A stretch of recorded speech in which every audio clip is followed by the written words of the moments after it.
Up next, app services every .NET developer needs to know with Tim Hewer and Angelos Petropoulos. Did I say it right? Perfect. Off we go. Awesome. Thanks, everybody. Good morning, good evening, good afternoon, wherever you're watching from. I'm Tim. This is my esteemed colleague, Angelos. We're here to talk with you about Azure services that every .NET developer should know and get excited about using your apps. So first, I want to set the stage, Angelos, and just make sure everybody, we're gonna throw out some terms about Azure. Yep. So we should probably make sure everyone knows what those terms are. In Azure, there's a lot of different things that we'll talk about, but just to level set. So we're going to say things like accounts and subscriptions. And accounts is something that represents you and me, our actual identities. That's how we authenticate with the service. A subscription is something that we can share together, right? That's kind of a billable unit. You'll also hear us talk throughout this session about resources and resource groups.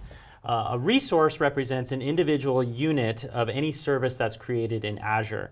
And so like I have an app service is an actual, which is one of the things we'll talk about today, is an actual resource. A resource group is things that we can group together, perform some more security on, establish some more boundaries of what can be in those services and configuration around there. So we'll talk about those two things quite a bit. Most explicitly today we're going to talk about two things, right, Angelos? We're going to talk about hosting and services, right? And the way that we think about these things is hosting is you're going to provide the code and Azure's going to run it for you. And the services that we're going to talk about is more you're going to provide the data and Azure's going to, these Azure services are going to take some action on the data. So specifically during this session, we're going to focus on those two aspects of hosting and service. And to do that, Angelos has built a very simple application to allow us to walk through that. So we have we're gonna show an image gallery, yep. right? And so worth millions. It's worth millions. Yeah, we are going to IPO at the end of this. Yeah. You'll want to get in at the bottom here. So I think we should just dive right in and get started. And let's so throughout this we're going to cover roughly 5 services that are really kind of table stakes that .NET Core developers should want to know. Everybody should be aware. Yeah. So tell us about this this site and show us the first demo here. Let's jump straight in because we have a lot to cover. So I have the simple ASP.NET Core MVC application working here, already running locally, local host. It's called Core Image Gallery. I can register a new user and log in. So I'm going to go ahead and log in with my demo account. So as you're logging in, so what are you using for this authentication here? Yeah, this is powered by ASP.NET Core Identity. So go search for that if you want to know more about it. But the whole register with different accounts, social, and all of that comes kind of for free, and you basically configure it, and it just works. And it's all taken care of for you when you do the initial configuration, right? That's right. Okay. So now I've logged in. I'm going to click Upload Image. I can pick one from my local machine to upload it to our gallery. It's going to take a little while to upload it. It's telling me it did some file processing, and the file will be available shortly in the gallery. And I can just click Return to Gallery. And here's the picture I uploaded. And I'll open it up to show you that the processing we were talking about is just a little watermark copyright so that we protect our millions. Oh, yeah. This nobody will steal this now. Yeah. All right. So very simple application. Let me stop it from working. Let's go back to the code and check out what I just showed you. Simple solution, a couple of projects. I'll start with imagegallery.model, nothing but a class library. Nothing interesting here, really, just a class with some properties. That's what we use in the page that shows you the confirmation after the upload. So just showing you there's no tricks. So nothing really interesting there. The main project, ASP.NET Core MVC, I'll show you startup.cs real quickly. Classic stuff. Like we said, we're using ASP.NET Core Identity, we're using MVC. But the thing I want to draw your attention to is we have a service, an interface called iStorage service, and an implementation of it with file storage service. So let's start with the interface. Let's check that out. It's pretty simple. Just a couple of operations on it. Get images async, that's so we can populate the gallery. And add image async is just when you do another upload. So nothing too crazy here. Close that down. Actually, I want to show you the implementation as well. Yeah. Oh, the one we're currently using. Yeah. Yep. So let's go and take a look at the class that implements iStorage service. and this is giving away the secrets immediately. You'll see here there's going to be a folder called user images. We're going to put it under www root, and that's where all the pictures we upload go into. It's the local store for the server. Nothing really interesting in the constructor. Add image async. I have a little helper method here to get some properties out of the image so I can show the confirmation page later. We just get the path here for the destination. We create a stream. We use a little watermarking class to add the watermark. I'll just show you that real quick, just curious. I don't really know what it's doing, but it works. All right. And then finally, we just record the upload, and you get to see the screen that says, go back to the gallery. So it's a standard ASP.NET Core web Nothing application, uses MVC. Yep.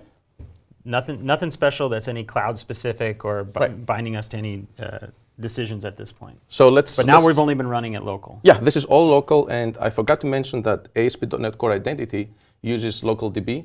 So we have a dependency on SQL Server right now, but yeah, it's just But the local DB. instance of it. That's Yep. right, yeah. So let's take this application, which is a typical application, and deploy it to Azure, and then slowly we'll try to modernize it and make it a bit more cloud native. Let's do it. All right, so I'm going to right-click on the project, and I'm going to click Publish. Now, the one thing that we've already done is we've already created that account and subscription that we talked about. Yeah, before. it's because we don't want to waste too much time now in the demo. Yep. That's pretty easy to look up, and you can do via the CLI, through the portal. It's all pretty easy. Yep. So here, when I right-click Published, I'm picking Azure App Service. And because you're nice and you've already provisioned the resources for me, I'm just going to select existing and go find them. I try to add value by provisioning thanks. resource groups all day. That's fantastic. Yeah. So here, it's going to access my subscription, and then it's going to go look for all the resource groups under that subscription. And then I will be able to find app service instances running in those resource groups. So like you said, a resource group is just a folder. It's basically a nice way to organize your stuff so you can go find it easily. And you can have more than one subscription, and in fact, that's what Yeah. took it a little bit long, because you do have a lot of subscriptions. 7, sorry, yeah. All right, so here's my demo resource group, and I'm picking my existing instance of app service. I'm clicking OK, and now Visual Studio will talk to that instance, capture some information, and all I have to do now is hit Publish. But before I do that, I have to make sure my ASP.NET Core Identity data and schema makes it up to the new instance of SQL Server you've created for me. Right, because we were using the local DB. Right. And now we want to use an Azure SQL provider. In fact, Azure SQL itself. But you did all the provisioning, so I'm not really sure what you did there, but thankfully, Visual Studio will let me do everything through its options. So if I just edit the published profile so I can access settings, you will see here at the bottom of the dialog, we're discovering data contexts. What that means is Visual Studio is now hitting the app service instance I've selected, and it's asking it if it has any SQL Server connection strings. Because if you've already done the work, I might as well benefit from it. Yep. So now that the spinner is done, And it's real time. this is real time. This is real time. Yeah, So this we're is communicating with our subscription, and I've already done the provisioning of Azure SQL for you and provided a connection string for you. So why should I bother with that again, right? Yep. All that is there. I can just pick it, check a box. That will apply Entity Framework data migrations as soon as I publish. So all I have to do is save, hit Publish. Now what's going to happen is Visual Studio, of course, will build the project. We'll talk to the app service instance, upload all of the content. Then it's going to go and check SQL Server, run Entity Framework migrations. And we try to give you, visual clues what's going on. You can always go to the output window and get more verbose information about what's happening here. So why are we using app service and not a VM? Right, so VMs are great. In fact, if you go and create a VM through the Azure portal, we even have a very nice template where it will set up IIS and MS Deploy, and then you can just come into Visual Studio, like I did now, right-click, publish to the VM. It's all great. But this is a talk about services of Azure that you should know about. An app service should really be your go-to hosting option in Azure. At the very least, you're getting a fully managed instance, so you don't have to worry about patches and security fixes and frameworks and all that kind of stuff. It can very easily scale out and scale back based on just setting some metrics and some options up. It can make sure that you can keep your site running even when you're deploying into the same instance by taking advantage of a feature called deployment slots. Like a staging and production. There's many, many good reasons. It's your go-to, and don't be all these features, if you don't necessarily need them, don't think that it's superfluous. There is different queues and tiers. So there is different pricing and features for dev test than production. So Yeah. maybe you don't need everything all And I at think once. one thing that I like about app services, which you mentioned, is VMs are great, but there still is some configuration you have to do to kind of bootstrap them. Exactly. Whereas app service, as we just saw, deploying even directly from an IDE or from DevOps, it's taking care of a lot of that configuration for us. We know we're just telling it, hey, we have a .NET Core framework, and here's my bits. Right. Yep. Great. All right. Okay, so we deployed. Look, the URL doesn't say localhost anymore. Right, so this is live, Success. running in Azure right now. Awesome. Fantastic. Yeah, so let's go back to the slides real quick and All just right. kind of review those first two things. So we said we're going to hopefully cover 5 services here. The first 2 things we just were able to show is talking about 2 services. App Service, which kind of is that hosting platform here. App Service is really great for web apps and APIs. As Angelos mentioned, it's a fully managed environment, so you get the OS patching, high availability and high scale by default, with you able to kind of provide the throttling mechanisms as well within that. And it's first-class tooling across Visual Studio family of products as well. As you saw here, we're using Visual Studio for Windows, but we also have similar experiences in VS for Mac and Code. And then the second thing, because we were using ASP.NET's identity integration, we were using a local DB SQL Server instance. And so we were able to use any framework migration scripts to put that into Azure SQL. So now our app that was running on-prem, basically prem Right. being your box here, is now hosted in Azure, and our identity is also in Azure. But we've got a couple more bits there, right? So we were uploading images. Were those images in SQL?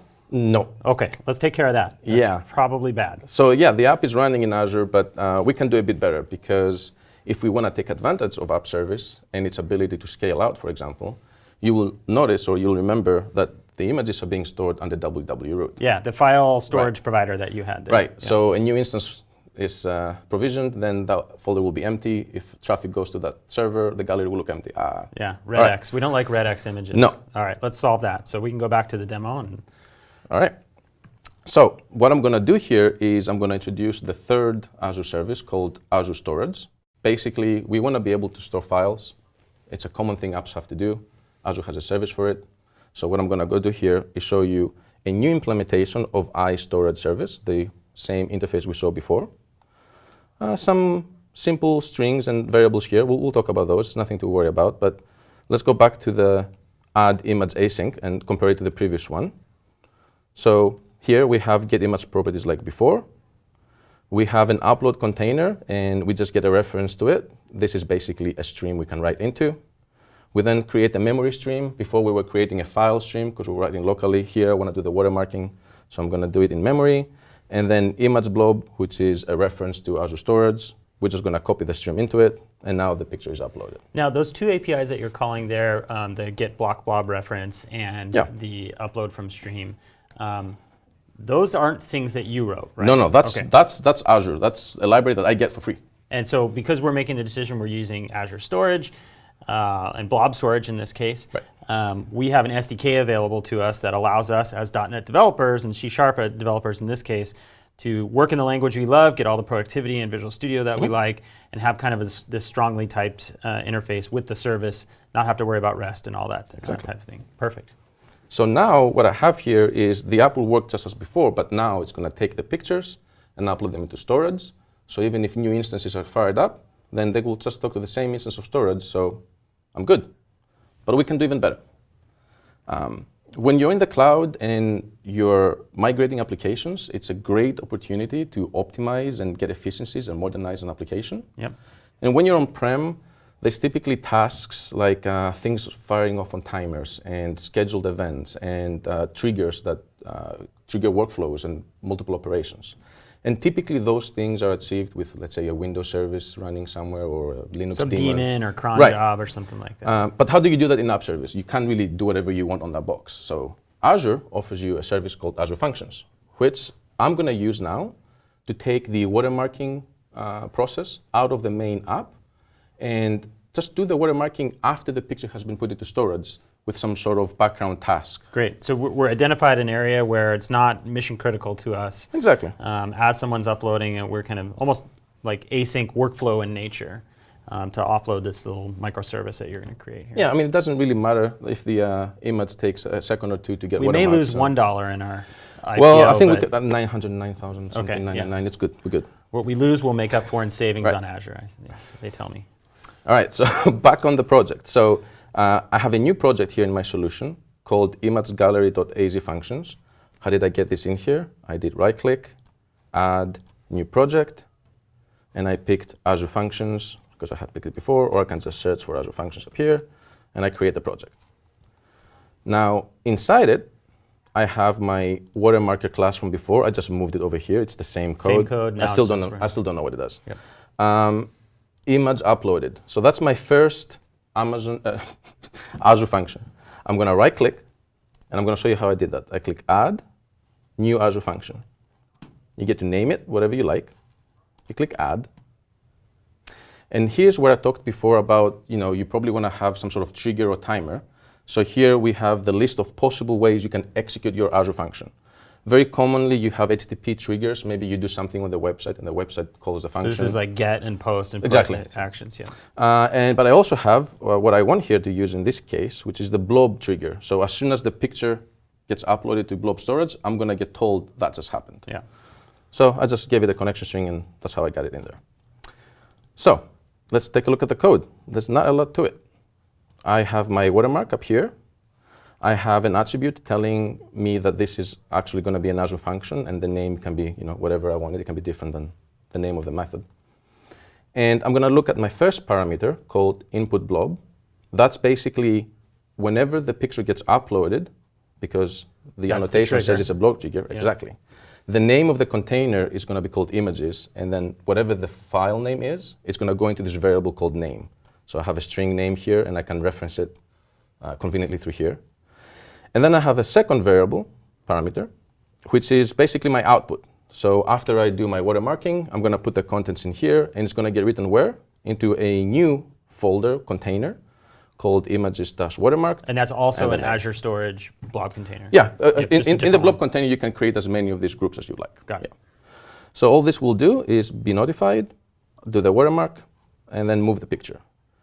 But since I'm creating these two groups and I'm moving pictures from one to the other, what I want to do is also clean up after myself. So I want to go and delete the original image that was uploaded. So what I'm going to do is go to delete original image. That's just another Azure function, again with a blob trigger. So keep in mind you can have more than one per project. Sometimes it's often easy to miss. More than one function per project. Per project, yeah. Yep. Okay. And here what I'm doing is I'm showing you that you can even access configuration values in the definition. So before where we had you had the hard-coded Yeah. blob name, now you're pulling it from ASP.NET config. Exactly. So Right. just showing you that both are possible. The other one was just easier to read. Got it. So here what we're going to do is we're going to be told when the image lands inside the watermark container. So that's after the first function has worked.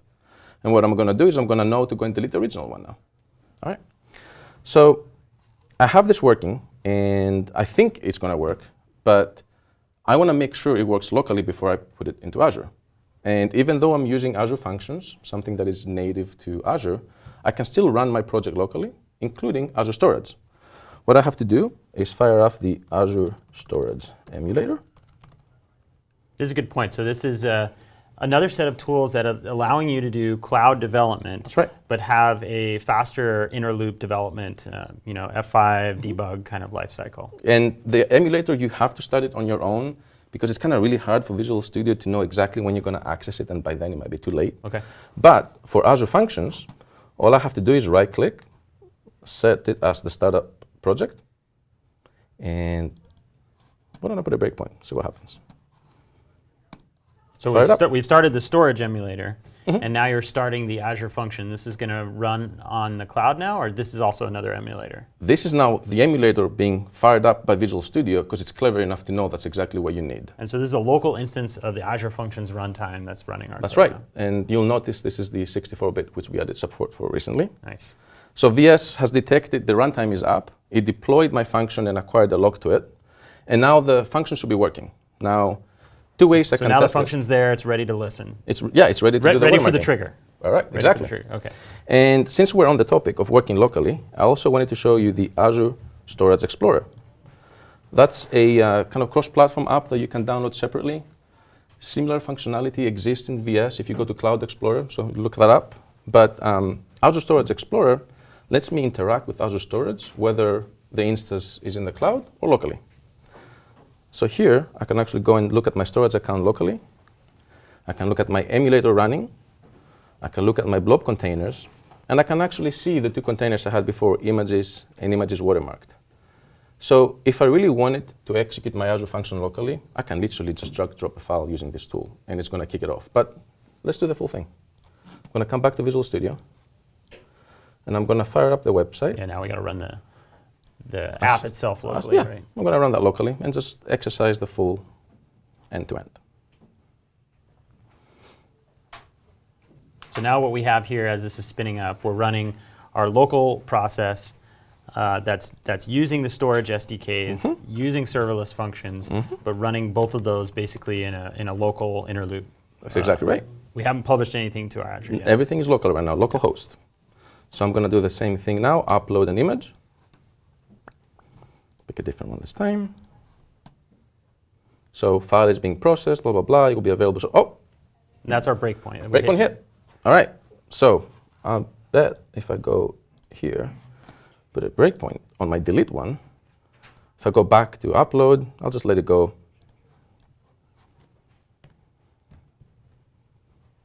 Come back to my website. Oh, didn't have enough chance. My second trigger has fired off. Everything is happening synchronously. All right, it's all good. I'm going to continue this. Now, when I'm going to hit return to gallery, the image will already be there, and it's already watermarked. That's awesome. So now we can go ahead and republish these, republish our app to Azure at that point. Exactly. So what I want you to see here is if I want to take this Azure function and publish it to the cloud, right-click, publish, exactly the same experience as before. I already had a profile there. Create, select existing. Same configuration. The same as before. Not going to bore you with the same stuff. Awesome. So now we've got, we're using app service to host, Azure SQL in the cloud, That's right. blob storage for our files, and serverless for some lightweight functions that kind of asynchronous in nature. So we've got like 4 services we're running on top of the app itself. So how are we going to feel good about the health of the app here? Okay, so feedback we get from customers a lot is running things in the cloud feels like maybe they're far away from the diagnostics a little bit. Yeah. That's not true. That's not true. Let me show you how. All right, so let's go back, close all this down. I don't need anything local running. I'm going to go to my production cluster now. I'm going to go to my production resource group. So this is my website running in production right now. And I have a report that if you try to upload an image without logging in first, something happens to the app. So let's go check it out. I will go and upload the image. Pick one, Scotland. Check that one.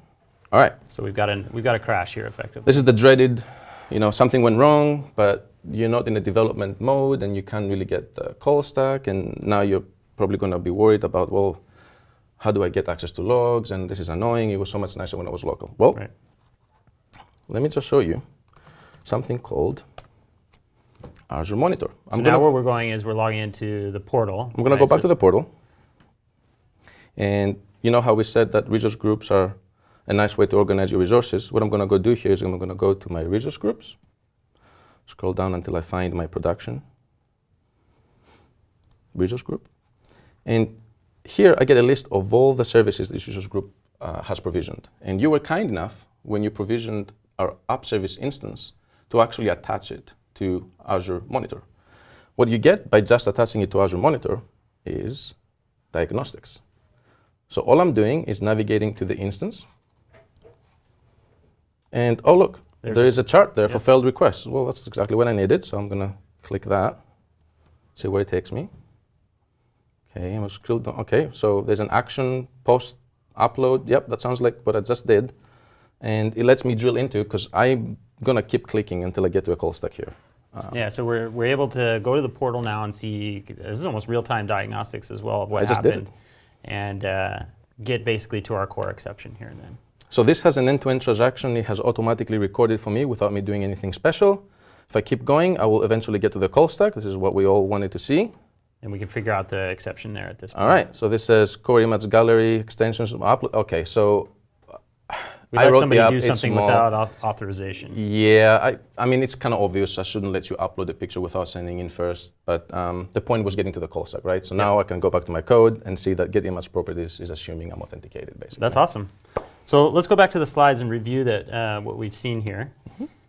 So what Angelos was able to show is we had a typical ASP.NET Core application, fairly simple one at this point, that was doing a couple different things, and we basically moved it all to the cloud, not having to worry about managing our own box and infrastructure. We got hosting out of App Service.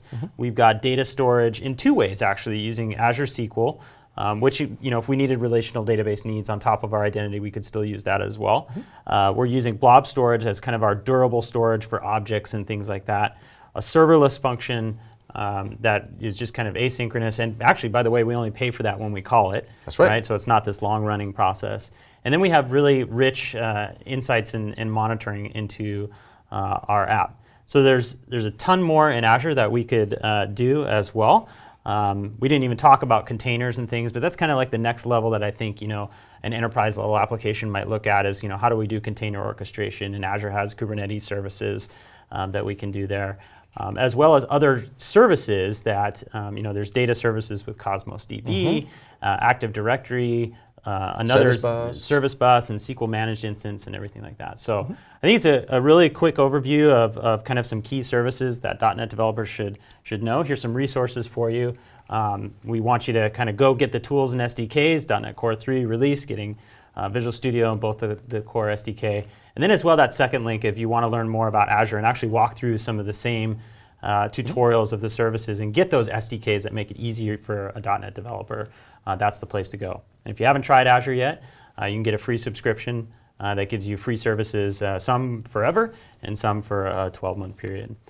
And I think the good thing about there's a lot more richness in the monitoring and diagnostics, and I think a good thing is the session right after this, Saurabh is going to go over some more of what we've done more in .NET Core 3 for those type of things. So thanks, Angelos. It was good primer, and encourage everyone to take a look at this.